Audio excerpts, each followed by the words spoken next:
Hello friends, പുതിയൊരു cooking വീഡിയോയിലേക്ക് എല്ലാവർക്കും സ്വാഗതം. ഇന്ന് നമുക്ക് വാഴക്ക ചിരങ്ങ എങ്ങനെ കറി വെക്കുന്നതെന്ന് നോക്കാം. ഒരു കുക്കറിലോട്ട് ഒരു ചെറിയ കഷ്ണം ചിരങ്ങ നുറുക്കിയത്, അതുപോലെ ഒരു 2-3 വാഴക്ക നുറുക്കിയത്, നേന്ത്രക്കായാണ്, 2-3 പച്ചമുളക്, 1 ടീസ്പൂൺ മഞ്ഞൾപ്പൊടി, അതോടൊപ്പം പാകത്തിന് ഉപ്പും വെള്ളവും ചേർത്ത് കുക്കർ അടിച്ച് വേവിക്കുക.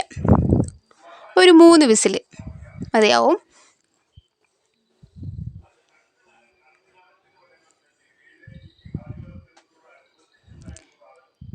അതിനുശേഷം ഒരു മിക്സിയുടെ ജാറിലേക്ക് 1 മുറി തേങ്ങ,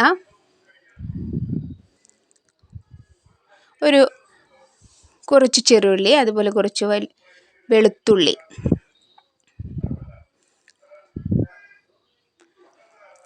ഒരു ടീസ്പൂണ് ചെറിയ ജീരകം, നല്ല ജീരകം എന്നൊക്കെ പറയും, ചെറിയ ജീരകം, നല്ലവണ്ണം അരച്ചെടുക്കുക, പേസ്റ്റ് പോലെ അരച്ചെടുക്കാം. ഇത് തൈര് വേണമെങ്കിലും ചേർക്കാം കേട്ടോ, നല്ലതാണ്. കഷ്ണങ്ങൾ വെന്തിട്ടുണ്ട്. വാഴക്ക അധികം വേവില്ല, മൂത്ത വാഴക്കയാണെങ്കിൽ വെന്തുടയില്ല കേട്ടോ. ഇതിലോട്ട് അരപ്പൊഴിച്ചിട്ട് ഇളക്കി ചെറുതായി ഒന്ന് തിളപ്പിച്ചെടുക്കാം.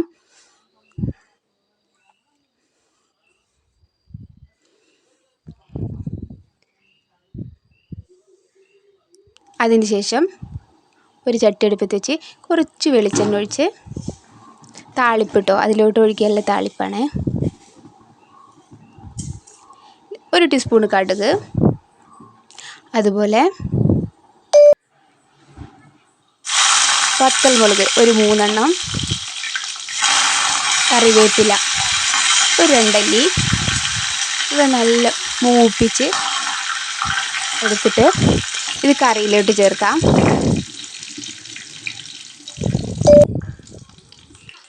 ഇത് നല്ല മൂത്ത് വന്നിട്ട് ഇത് നമുക്ക് കറിയിലോട്ട് ചേർക്കാം. കറിയിലോട്ട് ചേർത്ത് ഇതൊന്ന് ഇളക്കിയെടുത്ത് നമുക്ക് ഉപയോഗിക്കാം. ചോറിന് ബെസ്റ്റാണ്. ചപ്പാത്തി, ദോശ, ഒഴിച്ചുകറി ഇഷ്ടപ്പെടുന്നവർക്കൊക്കെ ചപ്പാത്തിക്കും ദോശയിലൊക്കെ കൂട്ടാം. പുളിക്ക് വേണ്ടി നമുക്ക് സാധാ പുളി ഉപയോഗിക്കാൻ വേണമെങ്കിൽ, അല്ലെങ്കിൽ കുറച്ച് തൈര് ഉപയോഗിച്ചാലും ബെസ്റ്റാണ്. വീഡിയോ ഇഷ്ടപ്പെട്ടാൽ ലൈക്ക് ചെയ്യുക, ഇഷ്ടപ്പെട്ടില്ലെങ്കിൽ ഡിസ്ലൈക്ക് ചെയ്യുക. Thanks for watching.